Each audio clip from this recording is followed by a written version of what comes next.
literally just going to whiz through this. So,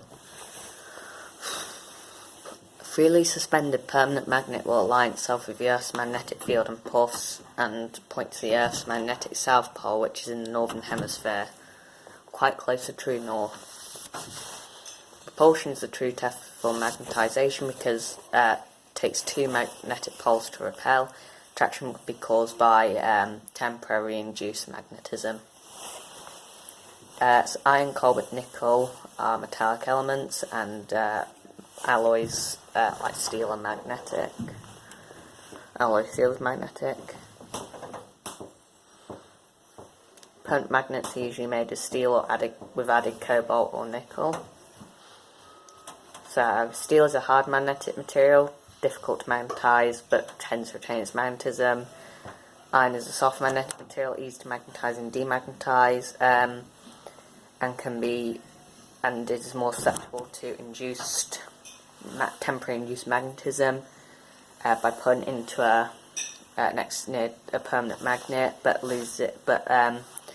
demagnetises when the permanent magnet is removed. Iron uses a core for electromagnets because the magnetic field can be turned on and off by the current in the coil.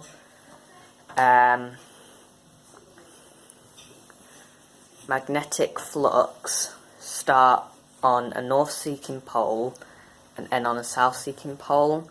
They do not cross. They are closely spaced where the magnetic field is strong and are widely spaced where the field is weak.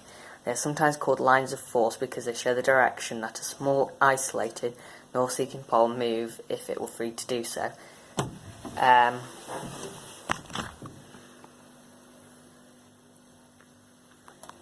Permanent magnets are made from hard magnetic material by gently hammering it whilst it is in a magnetic field. The magnetic domains line up and produce a net magnetic field. Same effect that can be achieved by placing hard magnetic material inside a coil through which a direct current is flowing, or by stroking with a permanent magnet. So, demagnetization, so heating strongly, hammering, dropping repeatedly, placing it in an alternate magnetic field, gradually reducing the strength of the field. They jumble up the magnetic domains in random orientations, and the magnetic fields cancel. Types of nuclear radiation. Alpha. So it's a helium nucleus, 2 protons, 2 neutrons, positively charged, charged with 2 E+. Alpha particles can only travel a few centimetres in air, absorbed by paper or thin card. Most ionising nuclear radiation due to its large mass and large charge, and very heavy. And it's used in smoke detectors. Beta radiation is a fast electron. So the nature of it is the top one. Is the first point I make of each one. Beta decay. Neutron decays into a proton and electron. The beta particle. Beta particles are negatively charged, have a charge of negative 1e. In air, they can travel less than a meter. Beta is more ionising than gamma radiation, but less ionising than alpha. So 6 millimeters of aluminum, or 2/3 of a millimeter of lead to absorb beta. Use of beta radiation is equivalent to the thickness of paper or foil. Gamma radiation is not a particle; it's an electromagnetic wave. It's uncharged. Gamma radiation can travel very long distances, intensity decrease with distance. Gamma is absorbed by a few centimetres of lead or a few metres of concrete. Use of gamma radiation is sterilising medical equipment, traces in medicine, and treatment of cancer. All nuclear radiation is emitted from the nucleus of an atom. Radioisotopes emit a nuclear radiation because the nucleus of the isotope is unstable. Nuclear decay is random, which means that we cannot predict when a nucleus will decay, or when, in order for a nuclear, or in which order a nuclei in a sample will decay. We cannot speed up or slow down radioactivity. Heating or cooling does not affect the rate at which nuclear radiation is emitted from the source. Nuclear radiation, so background radiation is ionising radiation present in the environment all the time. the key points are ionizing radiation and environment all the time. So rocks in the ground, cosmic rays from space, or waste from nuclear power stations are some sources. Just quickly study that. Pause to study, and then pause to study that. The number 3 is D.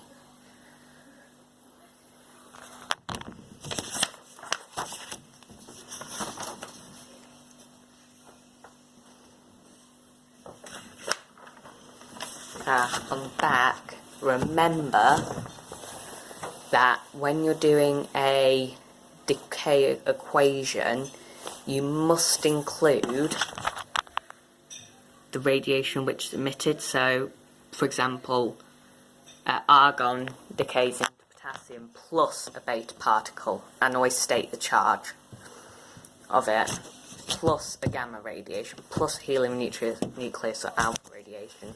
Look at the video to see how to do it. Nuclear radiation in magnetic fields. Gamma is unaffected as it is uncharged, and alpha particles are oppositely charged, so it can be deflected in opposite directions. So gamma will go straight through, alpha particles will go up, and beta particles will go down, but more drastically. Nuclear radiation in electric fields. Gamma radiation is unaffected as it is uncharged.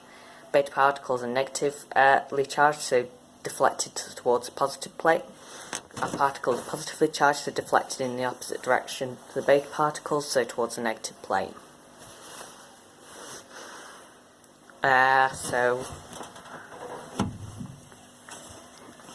Experiments to determine the type of radiation. So, detector will be a Geiger meter tube or Geiger counter. Take the GM tube or Geiger counter, sorry. Take the reading of the background count rate with no source present. With no absorber present, record the count rate.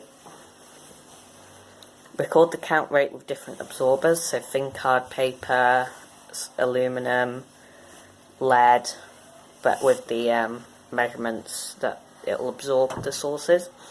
Count rate decreases significantly, back to background rate, then sources emitting alpha radiation. Count rate decreases slightly with paper, and then back down to background rate with aluminum, source emitting beta radiation. Count rate does not decrease significantly with paper or aluminum, but does decrease with lead, source emitting gamma. And the paper is obviously the same. But here are the diagrams for them.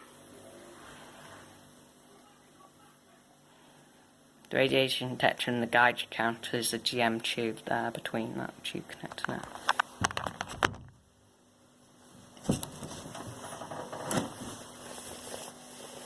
So, use of nuclear radiation. So, air inside is ionised by alpha particles, and when there is no smoke, this provides a current when smoke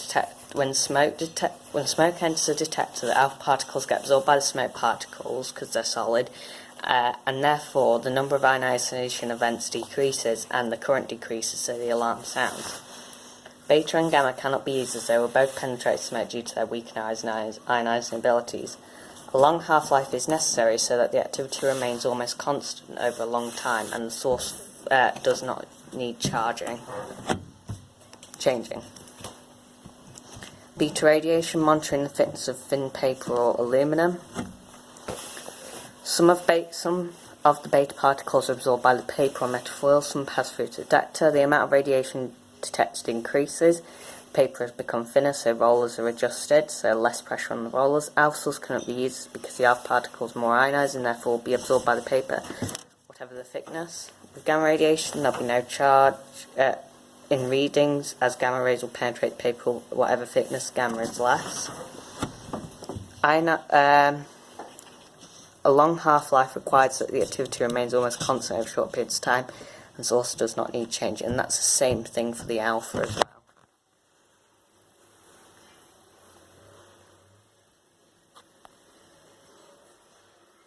Trying to focus it. You can't really see it. That you can see better.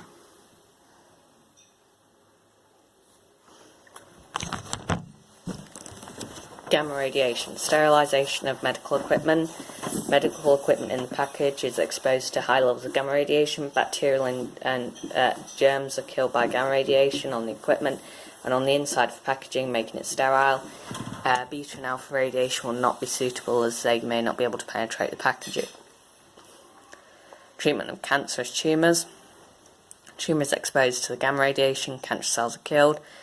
Beta and gamma radiation, because they can't penetrate deep into the body and would ionise more cells throughout the rest of the body. Tracers.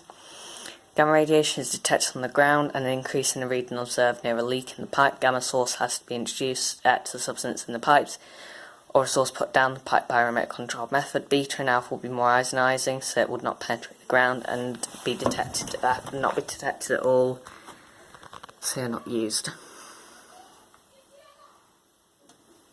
Study this.